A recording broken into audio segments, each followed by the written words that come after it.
In this video, we will be solving this question, which says a system of linear simultaneous equations is given by x plus 2y is equal to 10, 3x plus 6y is equal to p, qx plus 8y is equal to 40, and we have to find the conditions on p and q for the system to be consistent, and in the second part, we have to specify the degrees of freedom of this system and how many equations are superfluous. So let's start with part number 1. Before discussing the solution to part number 1, let's first understand the meaning of the term consistent system. According to this theorem, a necessary and a sufficient condition for a linear system of equations to be consistent, that is, to have at least one solution, is that the rank of the coefficient matrix is equal to the rank of the augmented matrix. Briefly, Ax is equal to B has a solution, then rank of A is equal to the rank of A augmented B. Our system is x plus 2y is equal to 10, 3x plus 6y is equal to P, qx plus 8y is equal to 40. In matrix form, this can be written as, in matrix form, so this becomes 1, 2, 3, 6, q, 8. So this is the matrix of all the coefficients multiplied by x, y, which is the matrix of all the variables, and this is equal to 10, p, 40. So let's call this matrix as matrix A, this matrix as matrix X, and this as B. Now according to this theorem, a system will have a solution when rank of A would be equal to rank of A augmented B. So let's first form the augmented matrix, and we will do that by adding the matrix B as a column to matrix A. That is, A augmented B would be your matrix A, which is this Q8, and now you are adding just matrix B as a column, then your matrix A augmented B becomes 10, P and 40. So this entire matrix is matrix A augmented B. Now our next step is to find the rank of A augmented B. There are many methods to do so, but using the elementary row operation makes the job easier. In this method, we transform all the elements below the principal diagonal to 0. So this is your principal diagonal, the one I have highlighted in yellow.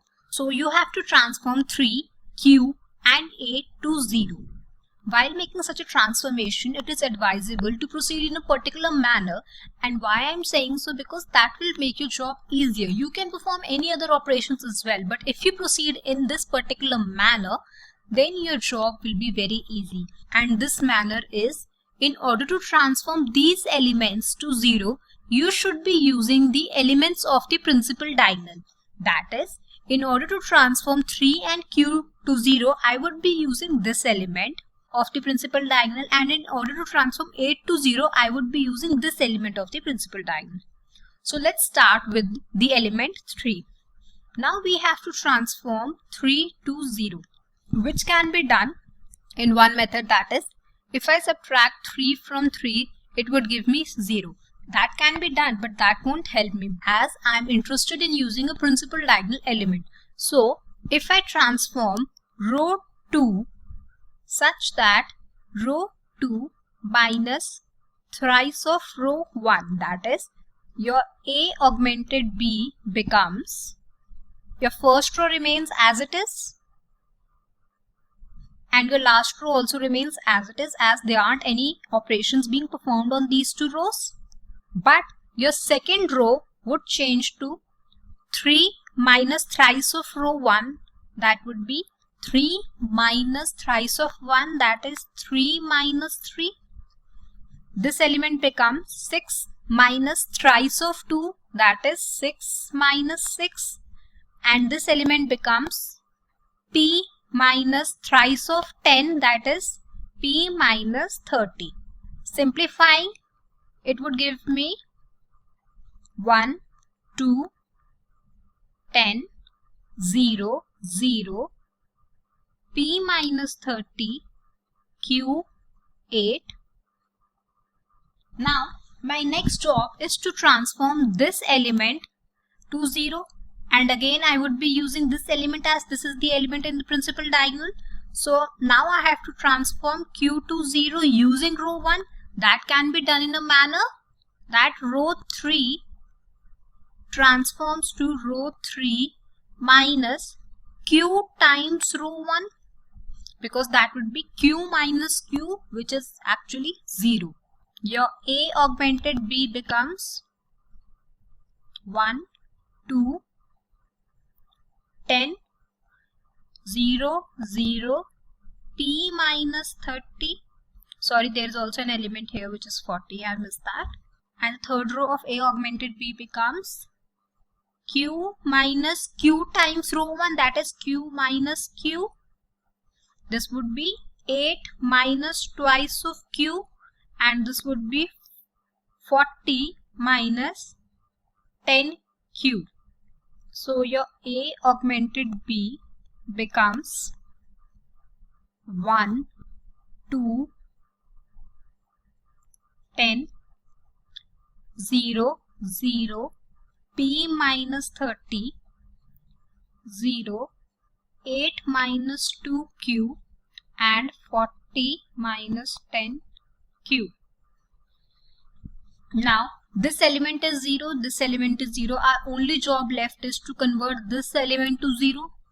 We can easily do that if we interchange row 2 with row 3. Then your A augmented B would be 1, 2, 10, 0, 8 minus 2Q, 40 minus 10Q, 0, 0, P minus 30. And we have successfully transformed all the elements below the principal diagonal to 0. Again, note that I am easily able to transform these elements to 0 because I have used the elements in the principal diagonal. Had that not been the case, I would have to repeat these operations multiple times until and unless I achieve my objective.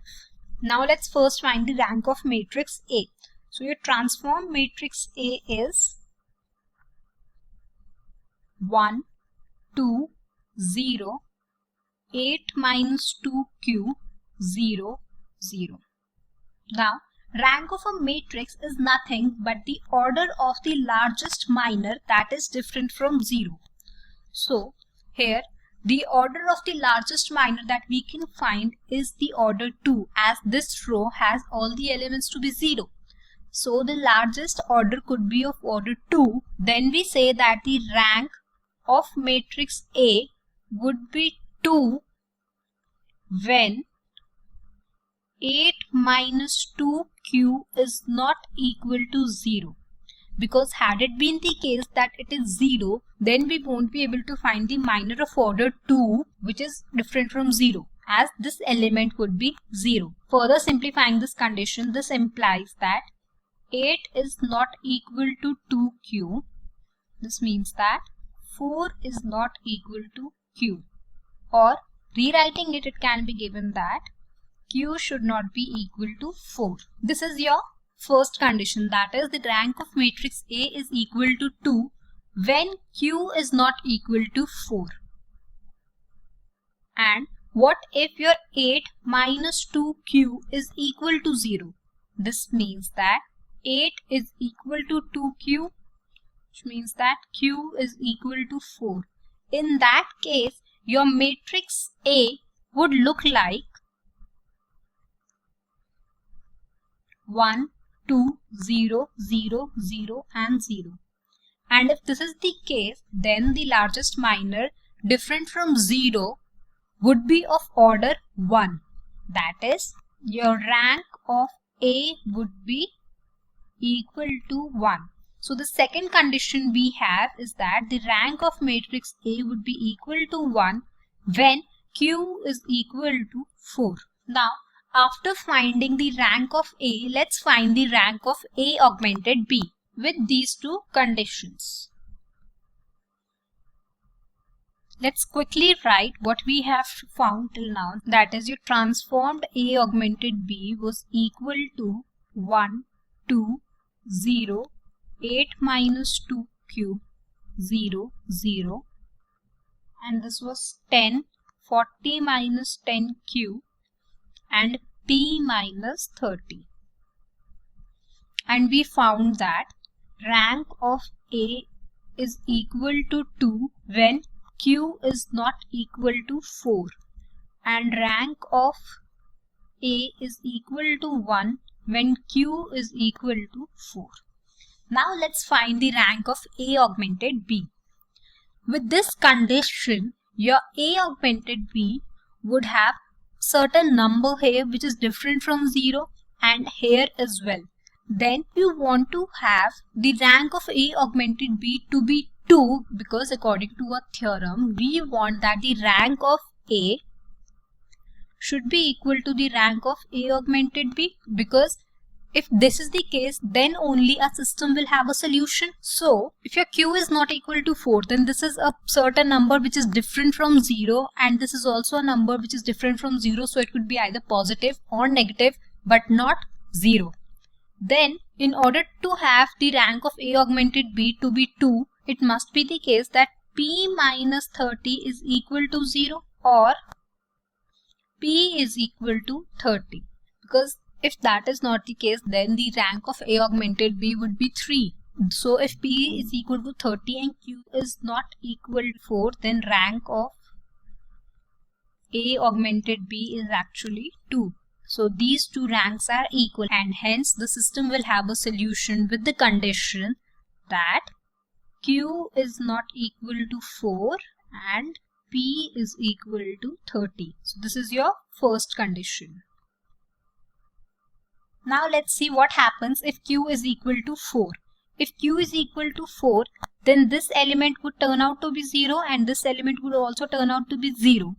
And now we want that the rank of A augmented B should also be equal to rank of A, which is 1, so that the system will have a solution. Now this entire row is 0, and for the rank of A augmented B to be 1, we want that this row should also be 0, and which will only happen when P minus 30 is equal to 0. That is, P is equal to 30, and with that case, rank of A augmented B would be equal to 1. And again, rank of A is equal to rank of A augmented B. So your system will have a solution. Thus your second condition is P is equal to 30 and Q is equal to 4. Now with these two conditions, system will have a solution. Now moving on to the second part, we were asked to find the degrees of freedom and how many equations are superfluous for these two cases. Now what do you actually mean by degrees of freedom? According to this theorem, suppose that the system of m simultaneous equations with n unknowns has solution, and that the common rank, that is rank of A, is equal to rank of A augmented B is equal to k, which is less than n, where n was the number of variables in the system. Then there exists n minus k of the variables that can be chosen freely, whereas the remaining k variables are uniquely determined by the choice of these n minus k free variables. We say that the system has n minus k degrees of freedom. Briefly, your degrees of freedom, or DOF, is equal to number of variables minus rank of A. In the first case, your number of variables were 2, which were x and y, and your rank of A was 2. So your degrees of freedom becomes 0. And in the second case, again your number of variables were 2, but the rank of A was equal to 1. So your degrees of freedom becomes 1. Now let's find how many superfluous equations are there. According to this theorem, suppose that the system of m simultaneous equation with n unknowns has the solution, and that the common rank, That is, rank of A is equal to rank of A augmented B is equal to K, which is less than M, where M was the number of equations in the system. Then there exists M minus K of the equations that are superfluous, in the sense that any solution satisfying the other K equation will also satisfy these M minus K equations. So the M minus K equations can be ignored, therefore, when solving the system. Briefly, number of superfluous equations is equal to the number of equations minus the rank of A. Now let's find the superfluous equations in the first case, where your Q was not equal to 4 and P is equal to 30. Your number of equations is actually 3 and rank of A in this case was 2. That is 3 minus 2, which gives you 1. That means for this particular case we have one superfluous equation. Now moving on to this case, we had 3 equations and rank of A was equal to 1, which is equal to 2. Thus, in this particular case, we have 2 superfluous equations.